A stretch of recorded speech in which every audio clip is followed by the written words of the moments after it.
So, as we wait for Lance McCullers to make his spring training debut after missing all of last year, he passed his final test before he's going to make his debut in spring training. What was it like today? We'll talk about this on this edition of the Locked On Astros podcast. Jainer Diaz, this is Locked On Astros. Hello and welcome to Locked On Astros, your daily Astros podcast. Here are your hosts, Eric the Man Huysman and Brett H-Town Wheelhouse Chancey. We are Locked On Houston Astros, and we hope that you join us for a daily Locked On Astros podcast. My name is Eric Huysman. You find me on X at Eric Talk Stros. Find the show at Locked On Astros, your team every day. Thank you for making us part of your daily routine, whether it's on YouTube. Go ahead, subscribe to us. Make his first listen, Apple, Odyssey, Spotify, wherever you listen to your podcast. Go and check us out. Go ahead and subscribe to us. We're trying to get to 14,000 subscribers. Then from there, we're going to go ahead and get to 15,000 subscribers. So thank you for every one of you everydayers out there, the people that listen to us every day, part of our daily routine. So I'm sorry for going a little bit early. Brett's going to be out until really late tonight, and I'm going to be doing some college in a little bit. So this was the best time I could do it. And so sometimes you just got to adjust what you're doing. And so that's what I'm doing. And the Astros are having to make a lot of adjustments this year. You've seen Jose Altuve go to left field. He's been playing second base as well the past week or so. But we'll see how much he actually plays. Where is he going to play second base, left field? Now you're going to see a big adjustment tomorrow in Cam Smith. He's going to make his first appearance in professional baseball in the outfield. So we'll see what that looks like and how good does he do. I know he did played some right field in the backfields yesterday, but how is it going to look in a live spring training game? And so he's trying to make the squad. So we'll talk about that a little bit later. But Lance McCullers, last time he pitched was in 2022, and he only pitched 8 games that year. He had a 1.24 whip, 2.27 ERA. His last full season was in 2021. He had 28 games pitched in. He had a 3.16 ERA. So if you look at 2020, he had 11 games. And then in 2018, 25 games, 2017, 22 games, 2016, 14, 2015, 22. So as you look at this, you can see why a lot of people say that he's a injury-prone pitcher. He's somebody that can pitch in a full season of games, but there's so many seasons that he's missed or only pitched a short amount of games in. So what he's trying to do is he's trying to make a comeback. Last year, he suffered a setback coming back from the flexor tendon issue. And so, but today was his last bullpen. He faced some hitters, and he had 4 strikeouts in that I think it was like 6 outs or something like that. I think he threw like 40 pitches. But overall, he said that he was throwing 94 miles per hour. If you remember at the start of spring training, he came in, he was throwing about 88 miles per hour. So he has upped his velocity. So he said that's a good thing. He says, yeah, it's exciting, but one day at a time. Overall, I'm still working on some stuff delivery and 4-seam related, but it's a never-ending tinker. And so the hitters, they said that the pitches look sharp. They said that the off-speed pitches were coming out of hand. It looked a little bit deceptive, and he just needs to work on sharpening everything up. So the theme of the week is what if? What if Lance McCullers comes back to be that dominating pitcher that led the Astros to give him that 5-year deal? I know that a lot of people say he can't stay healthy that long, but what if he does? Wouldn't this be a great addition to the Astros staff? By the way, Justin Verlander pitched 5 innings for the Giants today. It looks like he may be back to maybe not being the dominant Justin Verlander, but he's back to being what he's been recently. But you have a hole in the rotation, possibly. But you had Spencer Arrighetti that's stepping up. You have Hunter Brown becoming ace. You have a whole bunch of people that really are there to fill in the gaps. Then you have Wisniewski who's here now. So you have some guy. You have a whole bunch of guys that are there. But what you have here in Lance McCullers is a maybe possible 6 starter. And so maybe once, it's a long season, you want to keep these guys fresh. So possibly he could be a 6 starter. But he says, if there's a slot for me to get in there and there's not one of those guys who's truly preparing to get ready to roll, I'll make that start. If there is, it could be a different day. It could be a game on the backfield. We'll have to wait and see. So it sounds like they're going to treat him as a starter. I know there was a whole discussion. Well, is he going to be a starter? Is he going to be a reliever? And he kind of addressed that before spring training started. He said that he has a lot of respect for relievers. You can't not just anybody can be a reliever. It puts a toll on your arm. You have to be able to bounce back. And so he says he's not sure if he can be a reliever. Now, if that's the only option for him to get back on the team, then that's the case. So it probably takes about 4 to 5 starts, maybe 4 to 6 starts for somebody to get up to maybe to stretch out enough to make a start in the big leagues.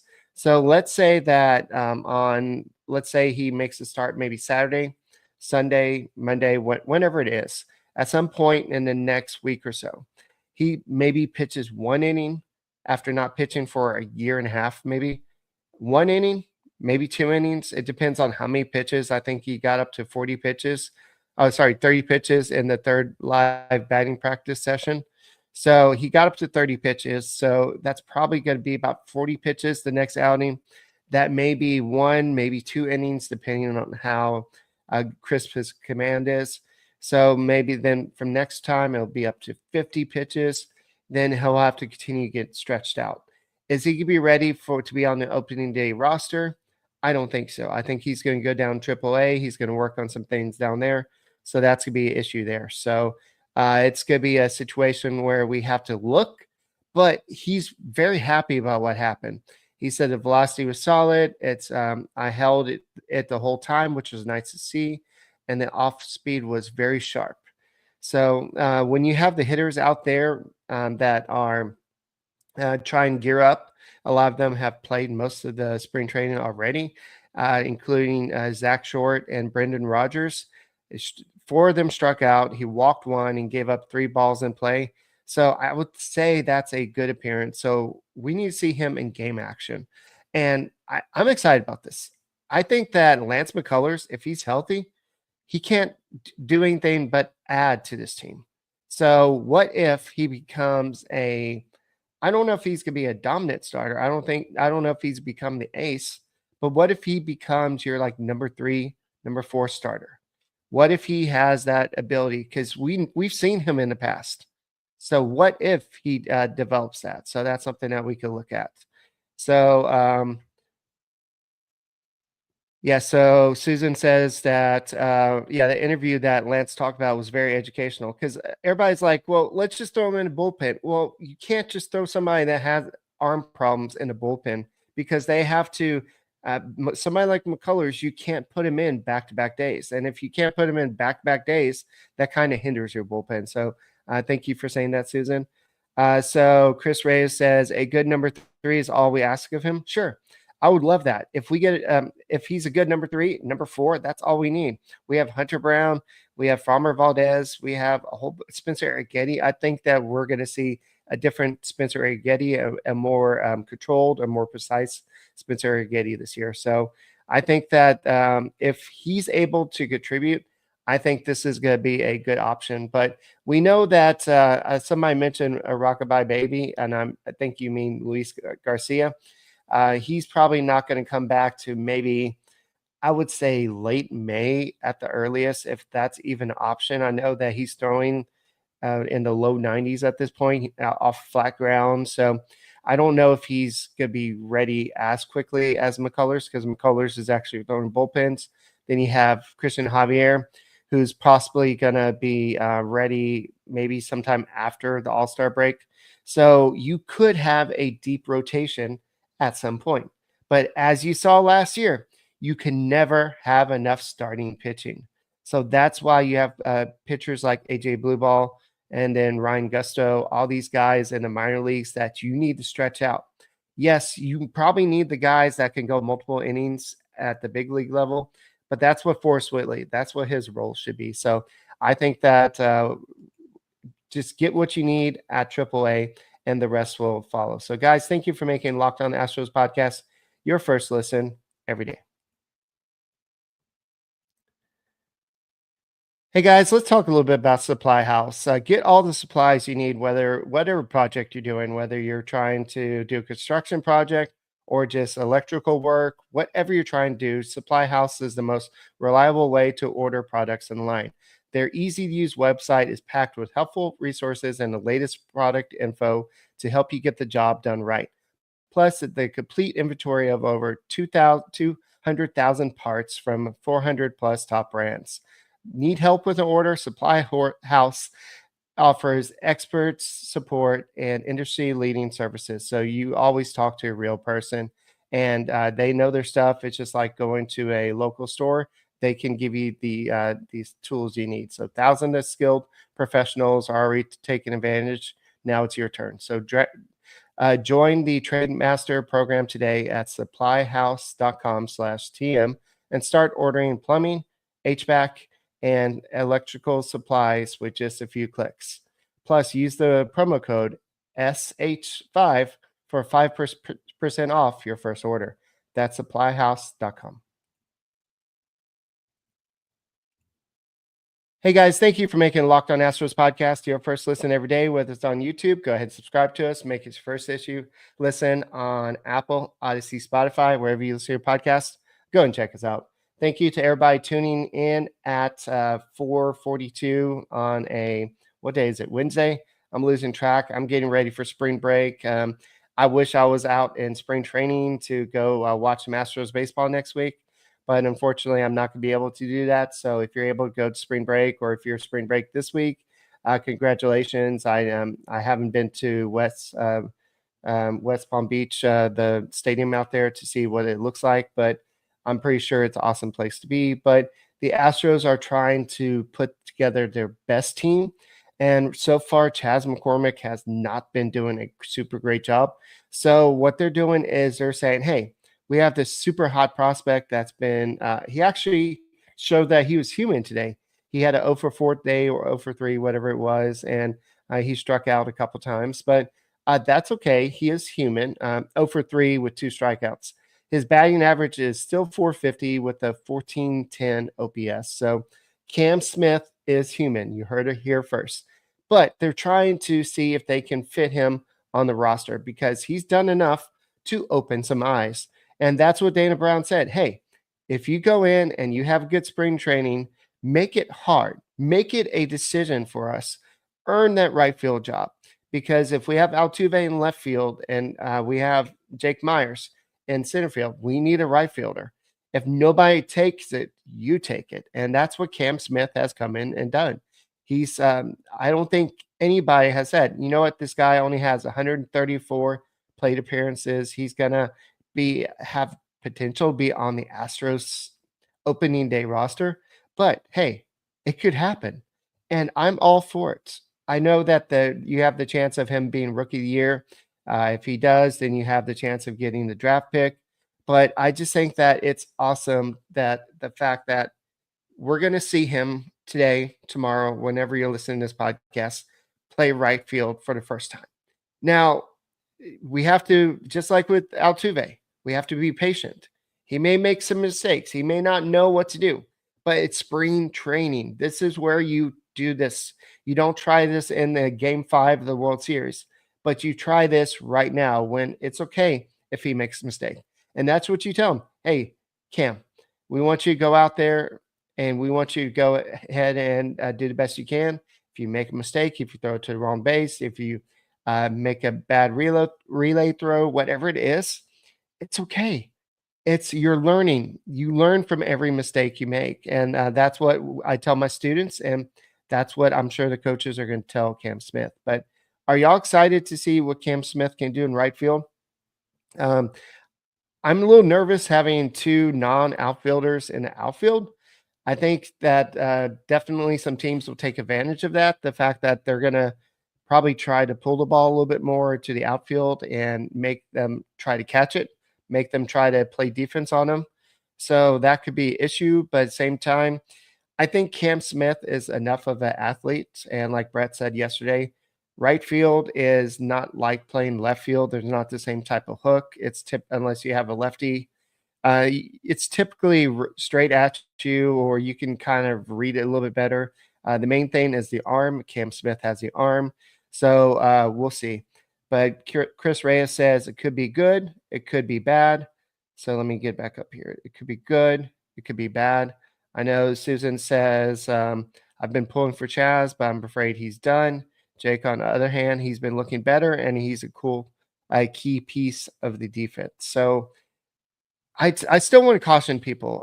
Jake Myers has been doing better this spring training, but keep in mind that sometimes, even though that they're doing better, you have to be wary of sometimes it's just sometimes they have good stats in spring training. It doesn't translate into the regular season. So I hope Jake Myers has some success. But we saw the power surge last year. But the sustained success, that's what we're looking for. And can he do that? I hope he does.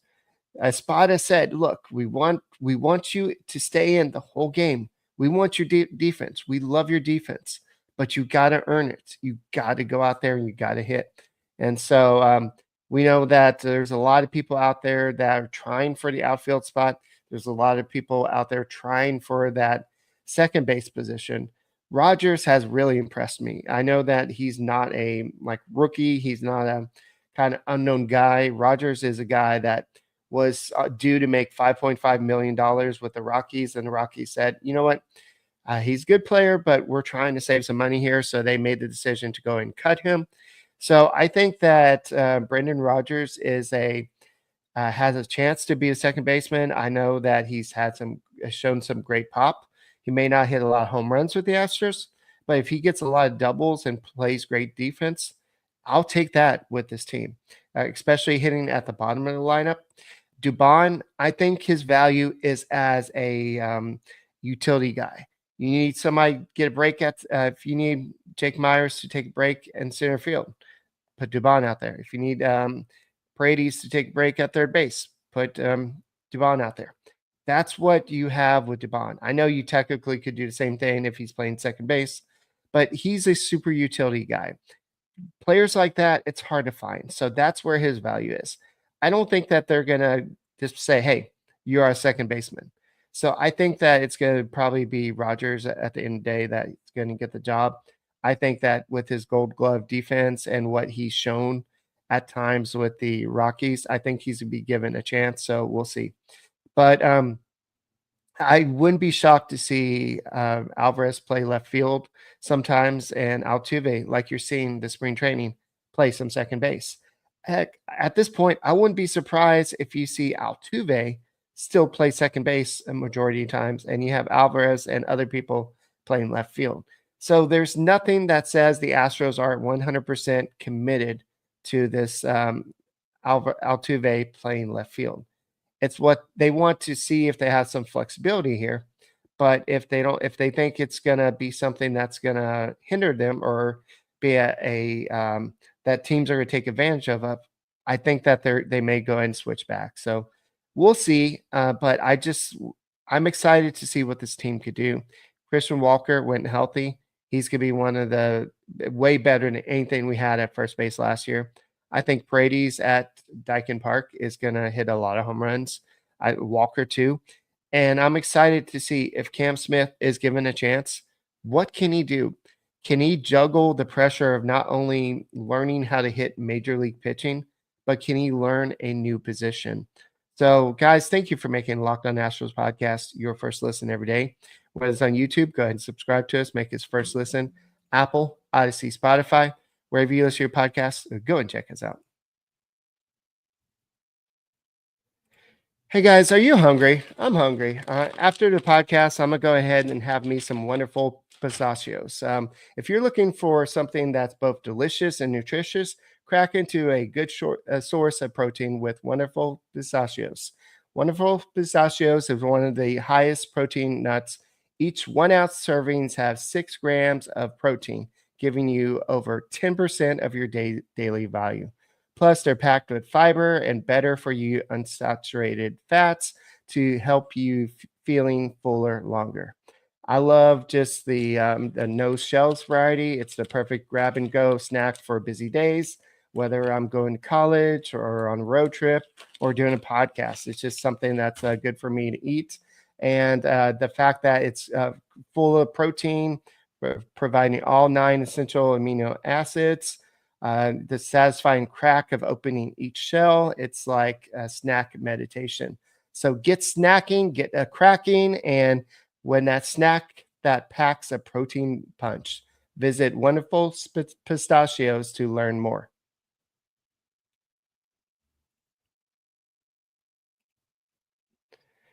Hey guys, thank you for making Locked On Astros podcasts your first listen every day. Whether it's on YouTube, go ahead and subscribe to us. Go and make us first listen Apple, Odyssey, Spotify.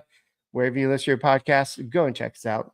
So I know yesterday we did talk about the jersey leak. If you want to go ahead and watch that video, we did offer our thoughts on it. And it's surprising how, if a player's hurt, you don't hear anything about it. It's like a discomfort, and we don't know about what's really going on. But when they have this secret jersey that's supposed to be confidential, and you're going to have a big reveal party on 3/20, and then all of a sudden it starts leaking, I guess it's just weird. I guess it's a different level of players. You have the players, the coaches. It's kind of you have the privacy there, but then you have the regular employees that work for Astros. But I know a lot of people put a lot of effort, a lot of work into designing these jerseys, and they wanted it to be a big reveal. So, on one hand, I really am sad and disappointed that the big leak happened, but I was kind of glad to get a glimpse of what they look like. I don't know how you feel. I still like it. I think that it's clean. I think it kind of brings back all the eras except for the brick red, which is a good thing. There's no way you can fit red in there. I know on last night's show I was really tired. I think I said red, but I think it just looked like red. But for the most part, I think that they did a good job. It wasn't what I was expecting, but at the same time, I don't know what I was expecting. I do like what they did with the teaser videos. They really kind of gave you a hint of what's going to be on the jersey with the teaser videos. And you have to kind of be Sherlock Holmes and go on this little deep dive and figure out what's going on. So I think once we see them on the players and once we see it in action, I think you're going to have a much better appreciation. And once you see it in the team store, I think you're going to get a better appreciation. So I'm excited about Cam Smith playing right field, and Brandon Walter pitched today for the Houston Astros. You might be like, who's that? Well, he's actually, this is not his first cup of tea in the big leagues. He actually pitched for the Boston Red Sox in 2023. He had 6.26 ERA, 23 innings pitched. He had 16 strikeouts. So he's just kind of a journeyman guy, a minor league guy. He's 28 years old. So he's a lefty. He's somebody that the Astros brought in. So he got the start today. I'm not going to say he really made a super good impression, but overall it wasn't terrible. 3 innings, 4 hits allowed, 2 earned runs, 3 strikeouts. So his ERA on spring training is 5.14, so it's not great. But if you look at what he did today, I'm sure he may get another start. He may get sent down to minor league camp after this, especially if Lance McCullers is going to be inserted into the rotation at some point. You're going to have to start sending some more people down. But if this was his last appearance with in front of Joe Espada, I think that this is a good one. So if you're looking at the other guys, Brian Keane pitched, Rafael Montero, both had shutout innings. Keane had 2 walks. Montero had 2 strikeouts. Miguel Castro pitched 1 inning, allowed 2 runs. And then you had, who's this A. Brown guy? Sorry, 1 second. Aaron Brown came in. Oh, that's an interesting mustache. But he came in and pitched 1 2/3 innings. He gave 5 runs, 3 of them earned with 2 walks and 2 strikeouts. So overall, the Astros pitching gave up 7 earned runs today, 9 runs overall, 12 hits.